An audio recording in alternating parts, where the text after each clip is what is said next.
से हमारी रक्षा करता है, हमारे भारत देश के नागरिकों की रक्षा करता है और तब जाके हम चैन और सुकून की सांस ले पाते हैं। इन सभी विषयों को लेकर आज हम चर्चा करने वाले हैं गौरव सेनानी कल्याण संस्थान के वी.के. वाजपेयी, जो कि इसके जनरल सेक्रेटरी हैं। ये जानते हैं कि आखिर गौरव सेनानी कल्याण संस्थान सैनिकों के लिए किस तरह से काम कर रहा है और जो उद्देश्य रहा इस संस्था का गठन करने का प्रमुख क्या उद्देश्य रहा। वाजपेयी जी आखिर बताएं कि गौरव सेनानी जो कल्याण संस्थान है वो किस तरह से काम कर रहा है और उसका प्रमुख उद्देश्य क्या रहा गठन करने का। सबसे पहले तो मैं सभी पूर्व सैनिक, उनके परिवारजन और सगे संबंधियों को होली की शुभकामनाएं देना चाहता हूं। साथ ही हमारे बहादुर सैनिक जो सीमाओं पर डटे हुए हैं और जो अपने सैन्य धर्म का पालन करते हुए गौरवशाली इतिहास को और उसकी विरासत को जो हम छोड़कर आए थे उसे बखूबी वो निभा रहे हैं। उनके लिए होली और दिवाली कोई मायने नहीं रखता है। आज भी आपने सुना होगा कि शोपियां में 4 आतंकवादी मारे गए। हम उन सैनिकों के परिवारों के लिए भी इस होली के अवसर पर अपनी शुभकामनाएं देता हूँ। अब मैं पहले बात करता हूं कि इसका उद्देश्य क्या था संस्था के गठन का। जब 1996 में सेवानिवृत्त होकर के सेना से मैं आया था तो हमने यहाँ पे जो अध्ययन किया यहाँ के परिवेश का, मैं भी एक गांव से ही आया था और गांव का ही रहने वाला हूँ, लेकिन जब हम शहर में आए और यहाँ आकर के बसे तो हमने देखा कि सबसे ज़्यादा खराब स्थिति, सामाजिक स्थिति का स्तर सबसे नीचे अगर किसी का है तो वो है पुरुष सैनिक का। उसकी वजह ये थी कि हमारे समय तक प्रायः लोगों के शिक्षा का स्तर वो नहीं हुआ करता था जो कि यहाँ के नागरिक क्षेत्र के लोगों का था। वजह ये थी कि तमाम सी सुविधाएं जो सरकार के द्वारा प्रदत्त थी और जिनके बाकायदे शासनादेश थे उनका भी उपभोग वो नहीं कर पाते थे, क्योंकि बिल्कुल ही अज्ञान थे। जो तमाम संस्थाएं हमारी खुली हुई भी हैं, सरकारी संस्थान सैनिकों के कल्याण के लिए, उनसे संवादहीनता होने के कारण उनकी जानकारी में नहीं हो पाता था कि हमें कौन सी सुविधा कहाँ से प्राप्त होती है। उसके अलावा उनके विधवाओं की स्थिति और ज़्यादा खराब थी, क्योंकि वो ज़्यादा से ज़्यादा अशिक्षित थी। उनकी पेंशन कम आ रही है, क्यों कम आ रही है इसकी कोई जानकारी उन्हें नहीं हुआ करती थी। यहाँ तक कि पेंशन लेने में भी उनको तमाम सी अड़चनें आती थी। इन सबके समाधान के लिए कोई भी ऐसी संस्था नहीं थी जो उनके लिए निस्वार्थ भाव से काम कर सके और उन्हें उनका अधिकार दिला सके।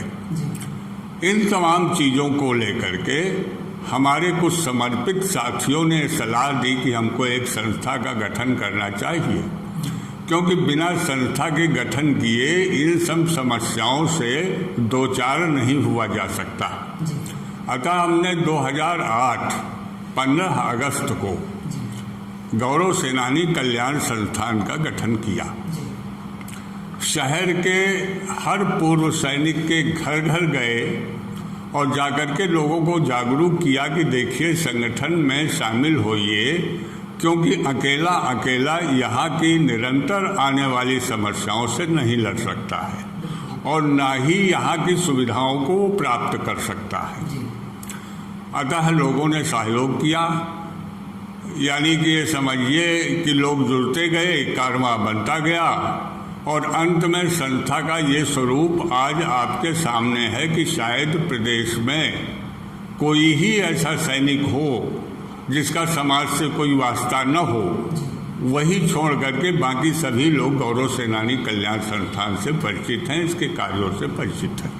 देखिए बताएं क्या कहना चाहेंगे जो उपलब्धियां रहीं संस्थान के बनने के बाद की, जो अभी तक की उपलब्धियां रहीं, जैसे कि विजय दिवस बड़े धूमधाम से आपका संस्थान लगातार मनाता आ रहा है, लेकिन जो उपलब्धियां रहीं सैनिकों के लिए वो किस तरह की रहीं। सबसे पहले उपलब्धि तो ये थी कि हम समाज का एक हिस्सा हैं और समाज का हिस्सा होने के नाते हमें उन विषयों को भी उठाना होता है जिसमें सैनिक और असैनिक दोनों का भला हो। सबसे पहला कार्य हमने 2010 में हमारे तेलीबाग से चारबाग से संचालित होकर के और तेलीबाग होते हुए पीजीआई तक जाने वाली नगर बस सेवा नहीं थी। यही सेवा पुरानी जेल की तरफ से घुमा के जाती थी जहां यात्री ही नहीं होते थे। हमने सीईओ कैंट से भी बातचीत करी, सवेरिया कमांडर साहब से भी बातचीत करी, लेकिन कोई हल नहीं निकला क्योंकि चुंगी लेते थे कैंट वाले प्रति गाड़ी 50 रुपये प्रति ट्रिप। जब बात करी तो उन्होंने कहा हमारे पास पैसे का यही सोर्स है, अतः मैं माफ़ नहीं कर सकता हूँ। फिर हमने जाकर के क्षेत्रीय प्रबंधक नगर बस सेवा से मुलाकात करी और उन्होंने इस तरह से बस चलवाई। उस समय प्रसन्नता हुई कि हम लोगों के प्रयास से एक कार्य हुआ। उसके बाद 2010 में 1 रैंक 1 पेंशन का विषय आया क्योंकि बहुत ज़रूरी था। 35-40 साल का लंबित मुद्दा था, इसमें हम सभी को हिस्सा लेना था। हम अपनी पूरी टीम लेकर के दिल्ली गए। जंतर मंतर में हम लोगों ने जाकर के धरने प्रदर्शन में हिस्सा लिया। उस समय पे इंडियन एक्स सर्विसमैन मूवमेंट के चेयरमैन जनरल कादियान हुआ करते थे और मेजर जनरल सतवीर सिंह आजकल हैं। तो वहाँ पे भी हिस्सा लिया और काफ़ी ज़ोर शोर से हमारी संस्था ने इस विषय को उठाया। और लखनऊ में भी हम लोगों ने शहीद स्मारक से लेकर के जीपीओ पार्क तक इस विषय को लेकर के और काफ़ी संख्या में सैनिकों ने उसमें भागीदारी दी अपनी, और ये सब कुछ विषय आगे तक गया और सरकार ने अंत में इसको माना। ये बात सर्वविदित है कि 6वें वेतन आयोग से पहले हमारी पेंशन बहुत कम हुआ करती थी, लेकिन 6वें के बाद थोड़ा सुधार हुआ। ये एक मुद्दा था जो 35 साल से लंबित था और अंत में सैनिकों के प्रयास से ही हुआ और हमें गर्व है कि हमारी संस्था उसमें शामिल थी बहुत सक्रिय रूप से। उसके बाद छोटी मोटी उपलब्धियां आपको मैं बताऊं कि ये 90 के दशक के बाद फौजी अपने गांव न जाकर के शहर की तरफ मुखातिब हुआ। वजह थी कि शिक्षा, चिकित्सा और रोजगार ये शहर में ही उपलब्ध थे, लेकिन जब यहाँ आते थे तो एक बड़े मायाजाल में फंस जाते थे। दलालों और प्रॉपर्टी डीलर से ज़मीन लिया, ज़मीन नहीं मिली, पैसा नहीं मिला, आदि आदि समस्या निरंतर वो झेलते रहते थे। संस्था ने वो काम भी किया, संबंधित थानों में जाकर के प्रॉपर्टी डीलर से मुलाकात करके किसी तरह से इन चीज़ों का निराकरण और हल निकालना भी एक मुद्दा हमने अपने कार्य में शामिल किया। जी। अभी हमने 2 साल पहले एक जो सबसे बड़ा कार्य था, नीलमत्था, त्यागी बिहार और तेलीबाग और इब्राहिमपुर वार्ड और त्यागी बिहार, इन तीनों के 16 शहीद हैं।